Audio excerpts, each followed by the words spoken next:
Hello and welcome to Los Santos Lifeguard Special News Report. We must warn you surfers out there that there might be some storm and sharks. Wait a second, this is supposed to be a Duel review. So let's forget what I was talking a few seconds earlier. This is heavy metal special with dual guns. Boom. Let's start with the first one coming from Finland called Outlaw. Now, how can a name like that fit perfectly a heavy metal band?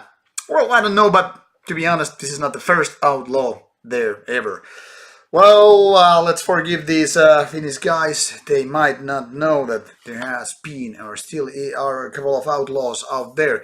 So, the first contender of the evening is Outlaw from Rauta, sort of a side project.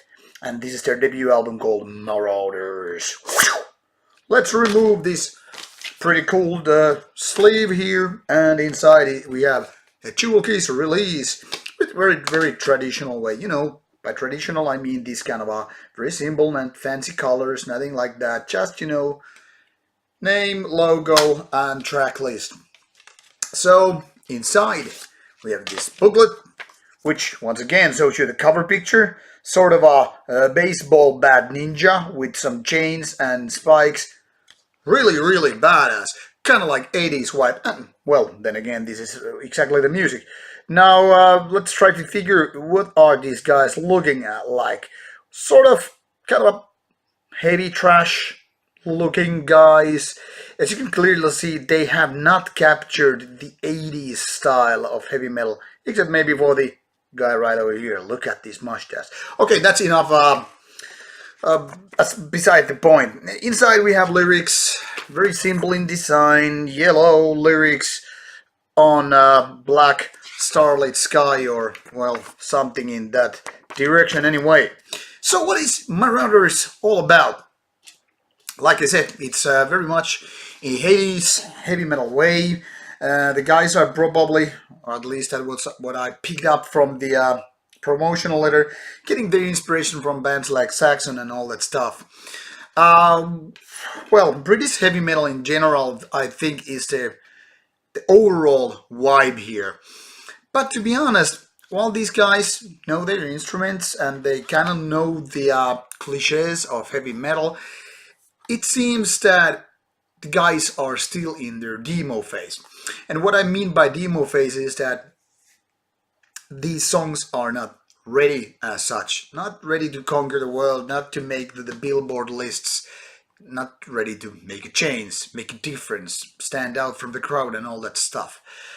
The thing is, all, you know, songs are basically from the same machine, you know, just a couple of these kind of riffs, add a guitar solo, then, you know, go a little bit high with vocals and all that stuff and move on.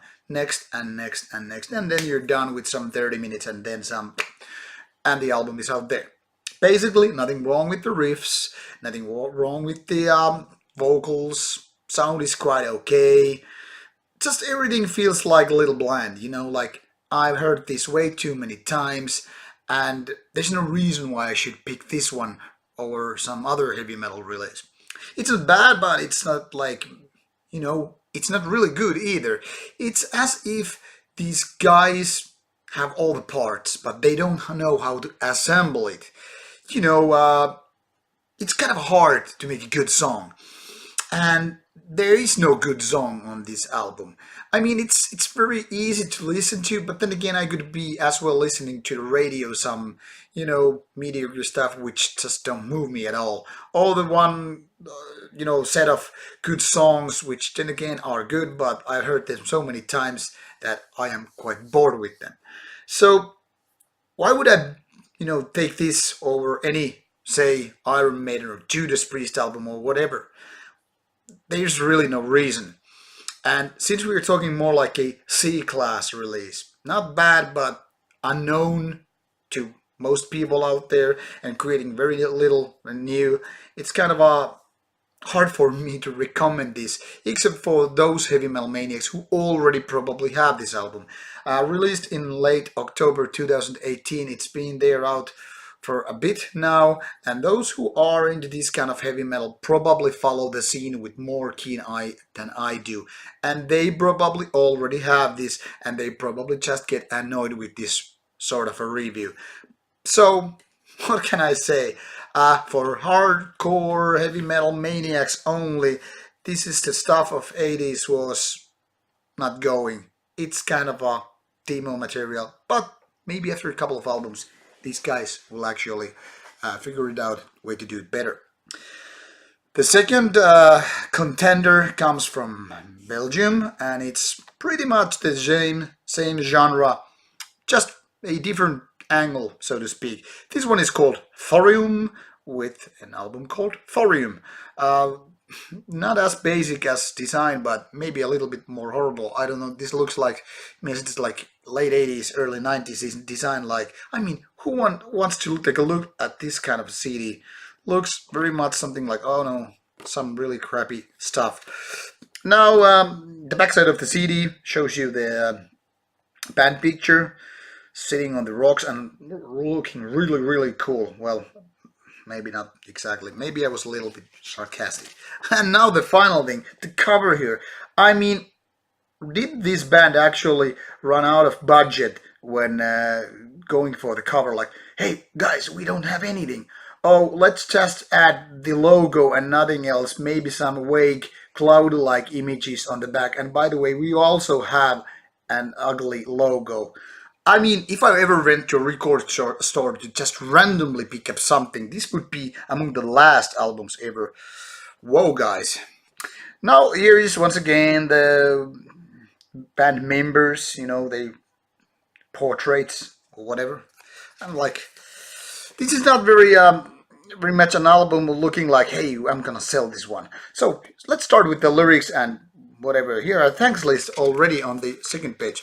I don't know why this is pretty peculiar in design. Then we have some not so well drawn pictures. It seems like these guys have more enthusiasm rather than the budget or skill. Everything looks like these are, I don't know, made by the whole family. Like, hey, let's put the kids to draw the pictures and maybe create some of the riffs as well. Because to be honest, this music is as tempting as the whole cover. So it's kind of a power metal meets heavy metal, and well, I have absolutely no problem with that. This album feels like demo in progress, except for the production, which is simply great. I mean, those guitar riffs sound really powerful with the production they have here. Drums, everything well mixed, well mastered. Everything is like top notch, except for the songs, the vocals, the covers, the image. The list goes on. So it's kind of a glorified demo in so many ways. Some of the songs are just like why guys you're doing that kind of stuff. It's about 45, 47 minutes of music that kind of reminds me of heavy metal bands who have absolutely no self-critique, in the sense of like, guys, are you sure that these songs are actually good? And they'll, yeah, let's just put everything there and release it. The label will just love it. People will just love it. And no way. This is kind of like between a crappy album and some mediocre album. But I have to give that this strong production kind of gives a tiny little nudge towards the more mediocre side, because after all, it's kind of easy to listen to it, but it's also way too easy to get just bored with this album, because while the songs are not that lengthy, they feel like that they are exactly that. Some of the riffs are just like really, really, really, really boring, while some of the ideas are like, hey, this could have some potential. Also, guitar solos, leads, they're pretty okay, nothing to complain about them, but I don't find the enjoyment as such just with, guitar leads and solos. And the vocalist, while he's kind of skilled, it's kind of annoying. If you have ever been annoyed by, say, a disturbed vocalist, because it seems like he has a constant flu, kind of like this kind of stuff, and trying to go high as possible. this feels like that. I mean, my voice is not the most pleasant there, to listen to. So bear with me.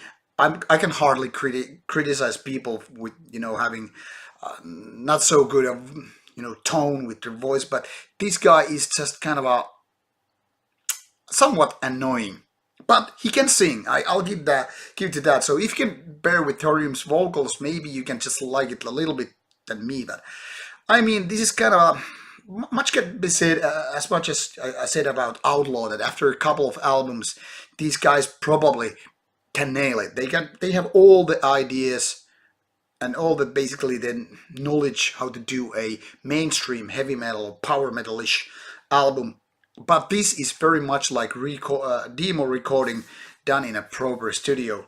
So can't really recommend this one either. So I'm kind of like stuck with here like two mediocre minus albums. Not exactly crap, but hardly anything good. So should I have to go on a road trip and I could only choose like a bad Christian metal, no, not metal, Christian rock station, go with Outlaw, Thorium, or Silence. Well, I don't like Silence when I'm driving a car, and I definitely wouldn't go with the Christian rock station. So it's like, oh man, I'm stuck with being the rock and the hard place. So which one would suck less? Well, Outlaw. Maybe a victory by just, an inch or something. But at least their vocalist doesn't suck so much in the terms of vocal. They have better songs in general. So, boom! Outlaw is the winner. And if you're a heavy metal fanatic, go for both. But if you want quality, go for neither one. This is Rauta's final words on these two albums. And now let's go back to the surfing news of Los Santos, whatever.